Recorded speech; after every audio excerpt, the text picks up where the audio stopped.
waleta katumone ukutendeka efe kwatuweba nomba Bible yato okuti abafu abantu bashayishibana mugabo kabiri binata batotelayo yatundirako na mu chapter 6 ya malumbo tumpo yalanda okwebati chapter 6 verse 5 tumpo yatweba malumbo ala Bible yali wa mumwe wala bakwalisa ekyo mwabela mepalo mkachake ebuku ya kusokololo pantu kumfwa takuli ukumuyibukishia kumbo nani winga mutotela takuli na ngumo atukufu Bible lesho kulani pantu kumfwa takuli winga mutotela kabiri takuli winga mwibukishia takuli imuna enenga tuwafwa ni chapo twala ichi twala mbo tyokulolela kwisa tutubuka Daniel chapter 12 verse 1 kufika pasiri yatyo kuti na baba lalo tulo muishaiga bakabuka iyo mikaili mbosa mkalambake minina mushkusha kulekereshi ekutisha imuna inebo tukesa bushwa penalesa inwa kesa umuku walenga bubi kubututubuko na kubaka myeru kwe bale funda abantu ati umuntu mulunga mingafwa aya kumu nishitule pibula chai tule pibu kwe bati umuntu ngafwa aya kumuru na bonse abafu abalungami baya kumukire pibu kwe bati bonse fie abafu balira kumukumuru na Yesu takese pati chakesha kusta mukusenda abafu ukuba kunya mwishinshi numba aba yakali agenya ntese bafunye kumuru ati bwereni kabe ni mwishinshi agenya akatendemuke akesema bushi na mokuti mwasumye Yesu munamwe kale mumuru mwe kono mwe mutotela kanji tibaibati abafu tabatotela Yehova yo eti Bible lesho kutureba kanshi katumone ekyo Bible lesho kusambisha Yohana chapter 5 iberengero yakurekesha pamanga shuyu tumpikishete Bible lesho kususa tumfwe Yohana chapter 5 eti asusa verse 28 mwisunguka pariki pantu ishta ile isa iyo bonse aba mwishinshi bako mpwamo ishiwi diakwe nokufumamo abale kitepισuma bakabukira kumweo nabale bombe tibi bakabukira kupingushi mwisunguka ule sama shwini Yesu Kristo panti ishtailesa iliyo mwana wa muntu wa kesa kalija kabiri kishashwili kalamba elio nabalala munshinshi bake maba kuya muri Kristo bakabuke itanshi elio nabambi bakalola kumfwa tunokufelesho kulani kaishi kututubuka ukwisa mukati akamuru niyo Yesu akeso mtu alenga ubina kubaka tumwene alanda chani na yamukumpeka nishapa kuikala ngana kwisha nkawela no kwisa nisenda ushenshi alanda chani talelanda tinga mwako mwakulaisa akabwela Yesu Kristo kaishi wansolesa misho muntu okuti mulungami ngafwa ala kumuru nishulendo kuti Yesu Kristo takesi tulonko pasi tuilabe pa abantu cyentwe abantu pishinge eti ali mumukati akachipinga kalina tumone omuntu lesabumba amubumbelo ba afunya kwiro babumba ko omuntu ijabumba ko omuntu uyu muntu wanyise liyo balyekereka takwete enkanja takwete eminofu takwete omulo achibumba chiriyo baja mbabumba yababumba ere samana nomesta chirimo nomweyo ningena abika momweyo chambi okupema ale muntu abe muchete chani elo Bible yatwe bachani lesapu tiremo muku Genesis chapter 2 verse 7 lesapu tamomuku atino muntu aisabe chibumbwa chakweho kaishupa ulereso kuputa momupu nishu muntu ali chibumbwe chafua hilo bakieka ye ero maje badamba bakuta momupu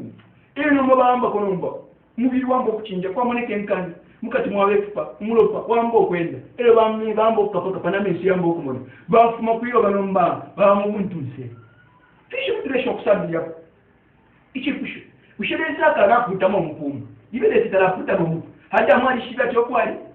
ali shida chapandi mukanga kwalesa nangu njuku taishide ashira mboku shida chekwali ilibe lidalesa puta mu mpu kashi umuntu wa umweo ni omubiri plazi umupu wa kwalesa ule tumpa shwa kwalesa ngawaingi na siya kumana siya pango umuntu wa mweo ichibumbo cha mweo nombanga wafunyama umpulesa uliaku utilemo kwa nakabili nine umubiri wala tendeka ukubekera pintuwali kwiroba echo mumweno omuntu nga akunyamo leso muku omuntu achikwa tenkanda amafupa alamba okubola alamba okusanduka liloba chishi panti mumpu wa mwe wachani bafunyamo uli mupashi chishi kidesho kulanda ushina kabili ala mfuatie kwali ile tabari tebala mkuta mutamfuatie kwali tamfida chokwali nenyo bamufunyamo tamfuatie kwali no mbele sala sa binkishe swala so mkwatibili ala sa wekesha mumpu lawine ngawekesha mumpu elo muntu agenya na samfuati kashokoni no kuya bonse kupingu shinomba bambi kumwa wa muyaya bambi kumpo ya muyaya FMB na lesho kulanda pukashi ili sambilisho yakuti abafwa tabafwa balakumo itutekeke mtine mkataka mu Kristo Yesu cyo ntumone cyarembwa leso mwina na tsukuru y'ikyankamba epo ekipingwe kina standard abafwa bantu bashayishi banamkamo kali tabato tilayo ovo kanshi ilile sambilisho eya leta fishi ya leta mkataka esamba ya charo jatuletera nali mu mwangashi uwa pepa batakatifu natulanda pokana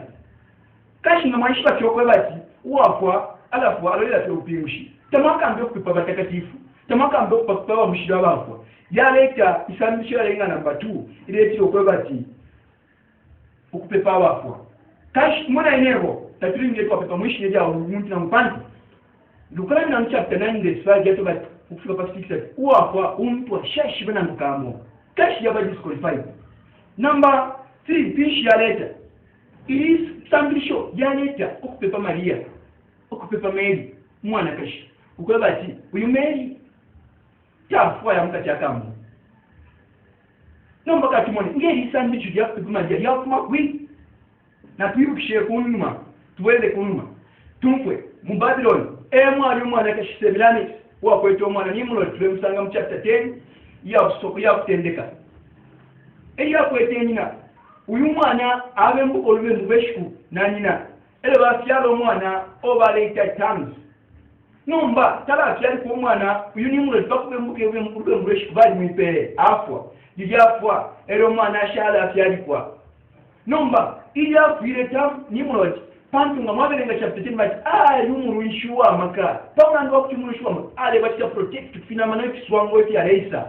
pauna nesi abasenshi bamu kitenge mfumu kaila basenshi balesesha mfumu shabongo tumirungu ukumubeba ngalesa no pamoja nechi ili afwa banina ebo apere mfumu bashe bana ulani mmoja mwaipa ya tafwa ya ikala kukasuba na inenga nafwa kaya ikala kumweshi filapine mumona kasuba no mweshinga byakumana na ifo kwa kumana kashi abantu bachindikisha kasuba pantu kwa ikala lesa wabo ni mmoja eronga mwamona kasuba katula nishimaishi bat Nimrod nomba fwali oburi ngama mona kasubaka kapakati nishimaishi kokabati uburi kwakali pa Nimrod alemisha barwani benu eshije nishitashitatu ngakawa Nimrod yakomboka muburi nomba ala mukuru wa fenesi mwanda shia panshi pishimoneka nomba katumone kinshe kuberesho kulanda Nimrod batu bati nishitashitatu akachelo ayingira muburi akasuba pakati akalipa muburi ewe chungulo akomboka kuburi fisho otresha kukulanda ibukisheni Elijah fish ya chakula Elijah iyo ali na bakasema bako abaje batende por pirwa kameo paishta imule sawaka suba tams baisa mpepanga baje paishta kwa Elijah fish ya chike iyo baska paria por pirwa kameo ali bila tampia nipo nishpan bapaka chero akasuba ne chungulo elo akasuba ya kafika paka pan fish ya akasuba chinchia letale mwapo na makale sawabu akasuba elo nomba ambo kubapunya shimbi na loturo pantu bene basumino kuti Nimrod times body le sawaka suba akali pa suba ngati pakati nomba ele nomba ambo kubapunya yaka suba kawa ele nomba isabe nomba nebo mpepe ele wapapa sema pipwe ipi le sasuka no mulo wapo na waocha netio lambo nomba tuamuna ata challenge kutile sawani bile sawabu kashi shishita tunaba tenshi na shitungile kashi echo Elijah bebele kutampire nipo kale kwa ya besi bampere mwana ndoko awo iko tampire bantu eto so kali ale kwa bebele tampire nipo poko bati baseba ni nini nomba twamone sele sale shokulana nomba olo yumwana tamu za siarwa ale bile kubati yumwana wala siarwa ngati arwa chimo kinena wishi no yumwana tamu atero pa 25 December baambilo kumukitanga wishino kumukinjikisha tafini bachindikishe tamu Nimrod elo bambilo kumukinjikisha nga Nimrod elo nomba bale sese no bushikuru ntwa tiero pa 25 December chira mwaka baseshi bale sese bubushiku no bakatumone fish ya tasika papo ya kwanshiku abaloma yes talatialwa bali ba senshi bali buteko bali tika person de jonse no bali bali tika person de jonse ifi ya shire sika chakwe bali abaloma bamona Yesu wafyalwa ila Yesu wafyalwa hata ni kwako no kushukuka ana mukati akaburo ero mbo Kristo bwaya mbo kwende chero chonse abaloma bamukwana pamona abayuto kupaka saba Kristo ndebambo kupaka saba Kristo no kuwaposa mfungo no kubekwa ero nomba imfumu ya sheta kwa 300 AD iyo baleta Constantinople yamuno kuti ichironga nchabasambi chabena Kristo chala kula ero mbo kufungwa chiko bambo kwa wiki ero Constantinople afsira mashu yako bati mwila paka saba Kristo lekeni bu Kristo bwe chala chonse bwe pamo ero Constantinople bampeni pamona aba Kristo aipangiro kuti napibuka nokunga muchonga chaba Kristo nokuba kwati mu Kristo lero nambu chali ikyo cyalekere kutumira ngutwako utwakasuba cyalekere kutumira panti pangenshi utumira ungu nangula tulesa twakwase milanis ningo na tamus but pangire mumbere waturubi lero mba ijaba loma bayampa pamona aba Kristo bambiro kusende tuli kutiyabo nokwamba kupeta muchonga chaba Kristo bambo kupeta everywhere barandi ko bati panti Kristo bilikipo waba everywhere means Catholic means universal concept yechifika kichaba concept eno mubasha declare chapanga universal faith ya Kristo bonse baba pamo eno mabambiro kuleta uturubi no mbo turubi basi chinisheti ya mashina kumukalamba wa Alexander Bishop ambo kwinika kalubika kwa seminanis akenika Maria akalubika kwa Nimrod bakenika Joseph akalubika kwa James wa 25 December bakenika Yesu ili no mabawula system za 25 December na bulabu ino ushikwa tere kutwakula usitiro mate kwa usitya kwa James twakula usitya ushiku wa terwe kwa Yesu Kristo bakushina dikire ko bati Christmas Christmas ino shitaba Kristo bonse mulese pyako origin yaiko ni James na Nimrod kashi na mulese pya atimese pya kufika kwa Yesu tie kufiala kwa Yesu yo mulese pya kufiala kwa Lesa James panti Yesu tafiero kwa 25 December kai mutipingo mukabelenga na menseka kashika tapalo ko chale mboko ti Yesu wa 25 December kai tapalo ko Yesu na mukalese cyo bushiko na telepo kunjibisha echo Yesu Kristo batupeleka kumulukishia po kuli omulalio umukate wakwe wala nepati mukale chitechi pa kunjibisha pati cyangwa kutubukishia kwa yakwe mubiyo wape no mwanga shimulo po wasumini pacha pinda mama kule kai mwana nikusuke so twamona ese sale shokula na mukatika myoshesu kashi twamona masamilisho alele tono rumana kashi kidende mukalamba Babylon atubirenge fish kimbi efyaleta uyu Babylon mitu pele ya turubi yengira kashi twamona ichalenga namba 4 ipe pele ya turubi yashani yengira kashi akutapanya mtimbi ifyakulala anda na kulala potential fimbi na fimbi fyaleta onfinji imi batishia atu wano tunono yaingira mfilongano fyaba Kristo utishikwe to okusalo panti Bible ati abakasumina abakalapila mukaleba batishia kala ndike kwa chuwa fyaba yala ndi abakasumina bonse mukaleba umwana w'umuntu talakwata kuyisalira talayishibeshira yabubi n'obusuma na Yesu Kristo monene mwe wako abalakula atika bebi tabachiwe akulako tabachiwe ilyabuka abamachuwa akula aska paketi yes enomba yabachiwa chinshi ale turangiro kwa bati umukristo wonse afiriki aishibechi ale stofoko yakurubatisho panturubatisho mimina ukufona Yesu nokushuka na Yesu tabale piro okupitira pamuntu eyo ululubatisho watendeka kubera Constantinople eshamfuno ewo bale kidame nshipamu kipanti bena bale kino ko yabatubika mmesha tishimu nimfumu bala seba nanga baisa kumumana nomba katfoye kwensha imwe yakutule babatishamu ekuna no tunyifumu yantu wala ibatisha kwisa no bale sendame nshi elo bala mkwitira pamesha twemfumu wabatishiwa apene patendeka nembatisho shakwitira bantu pamutwe nomba twamona kwa bati ishimba tisho tachawa mukateka chipingo pantu shika kuti baptism na ngulu batisho baptism stop mokuchingirikire ti baptism chile piwa okuyibushiwa leka nokumoneka mu menshi olo baisa kutumbula tunomfukushimwana bakwale nga wako tawakamoneka bakushika eno mba Yesu ngai akisa kututubulo kese mone eno batisho formulation okupiribula nomanga bakwitira menshi webole moneka nabantu bale monati akwele cha black akwele cha blue pata uyibire mu menshi ejo ile mina kwemfwa ukufwa no kushubuka na Yesu kashi bonse fo baitira ishipa mutupishika urutero batisho yo batisho ya kuturubatishe kwa kututubika wayingira olo bakwinyoro mbata mboku mole kashi for right dimension for right of to kulotel batishipan by bat we always tira na bamuli wele Afrika ko ende tena aendere ngachapti yesu bamwe tira meshipa mutu na wale bakwiti pantu na galile na kuyodan eko ya linke ndoko benga kunyame nshimu tondo na mulikafu no kuya Yesu Kristo bamutu no mbate batonto kenye chibaletira babatishwe kule kabatukisho bulunami so katumune efe chipingo cha shoku twero Tishimbi efe twasanga kwa bati ichi chironganiro nangula uyu mwana kashidende anwisha abantu mwangashi na undi mwangashi uwe chichironganwe chichimwe chishabekela chalo mwangashi katumone chaleta no ushiku ubwakasuba Sunday hoshi impepele ya Sunday ya isa mchalo abantu bambo kufunya po ushiku bwakwalesa ubwesa bata katumone fisho kubasho kutranda Beni abakatolika balesusa muri Catholic record September 1923 bato bachana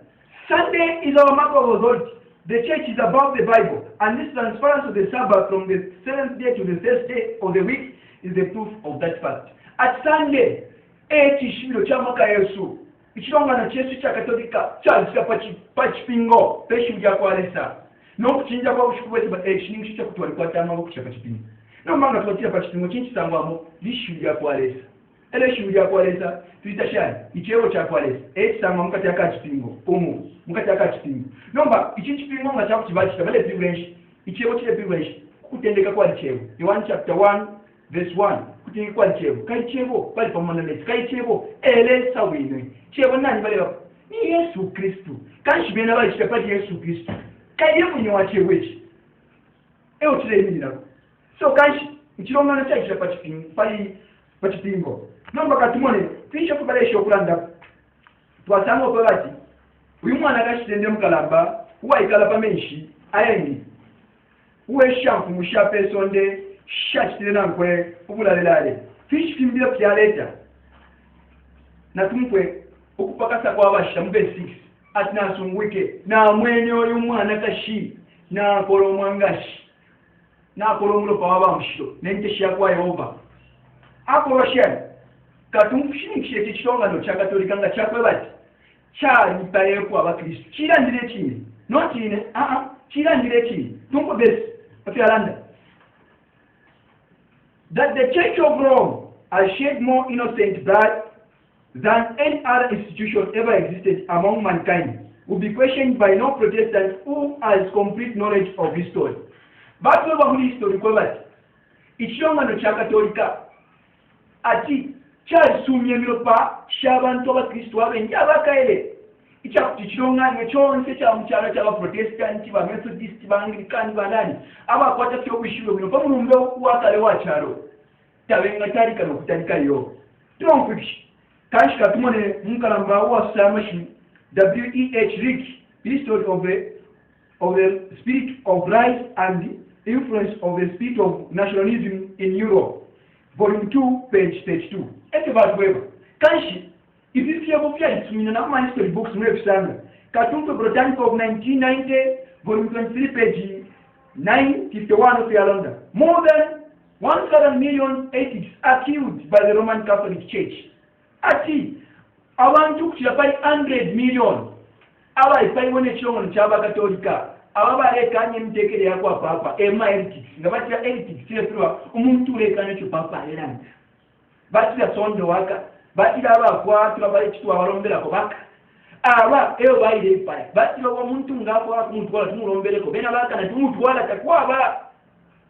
papa ndo kane chewe cho icho kumanguli papa no kushingisho kuti chebo cha kwaleta beta shinke cha kutuwa ko taishimana lukamu abo babe pai more than 100 million etira yatweba history ya chatu kashi kumwe bamu ni nani eto turesho kulandako mwone mfu eto natubike nyoshe sparis ya kwebe chale chinka kukuleka tukunto mulopa chama twafira pachebo cha kwalesa chama ipo twaluse nyoshe lero kushikumu tukesa osanga mukati akamu mumwe wa myaya temwe uno achimpelesha yo kashi katumone etire chebo cha tweba chimbi chiningisho ichatweba batweba chani twachanda kweshulimo nomba katwambye okupituka mu kiteri wine pan twamone myanga shishingire mu chalo twashimoneshi isho ikichirongano kyano ishabikala cyane nomba twakimona ino Bible yachitweba okuleba ati uyu mwana kashikirende uwaikala pamene shayengi twasanga ko bati chirongano ke chimomune samba lyacyalo echakwata membership y'abantu abengi Roman Catholic era twasanga ko bati uwe shampumusha pesonde shachitire nankwe ubulalelale ushe mwesuminisha ekyo Bible yesho okulanda ukuleba ati iki chirongano kya Katolika ekire kitya control amakuteeko yonse kashi muna inebo tuitere mugwakwa nombala esana lekembila abamalayika batatu kumwina malayika walenga bubiri uleso kulesya mukama pya kwa Babel site pakwele kashi katumone chimbyecholesa alesho kutukambisha mukataka kifingo kyakwe katumbo tuba kusaba Katolika bene oyo mukalambana naye kushya mukalamba obeleta place DS Fire Western Watchman June 27 1912 silamushu ni shale shimkira kumtaishi kupalpate after shani pani lidia shija kulanga kuti bakatolika bale kontura muteko yonse anando kwa the Pope is the ruler of the world. All the emperors, all the kings, all the princes, all the presidents of the world are as these outer boys of mine. Now tumbo kwa tamu kitwamu ushetishinge strele ngamkachaka chipingo kichironga nchene chile cha kontra chalo chonse atubashana atubagati papa eshi ekateka na entungushi ya chalo chonse bonse ama impalazi abakalamba bakyalo bonse abashikale na bonse shampumusha person na bakateka bonse na basirolo bonse botumfwa kyalo kwa ama prince ngabakateka bakyalo ati bonse baba tenga bakampenga banjaba kati tuwa president tube careful ne chichilonganyo tuichitana chobulalelaye nga chakuti mwana atwala musamwe uko awulo kunkwete ko chakolese ko chiranda mwana bakwalisa mwana satolo mkwano mkumkoresha bakateka na baminista kanshi baminista bale tinale sechinka abale tinale samuchina muchinka beshi bokuti beyampana no Babylon pantu nga chakuti mwampana no Babylon mwana bakwalisa mwana sasumye niyo shaba kaele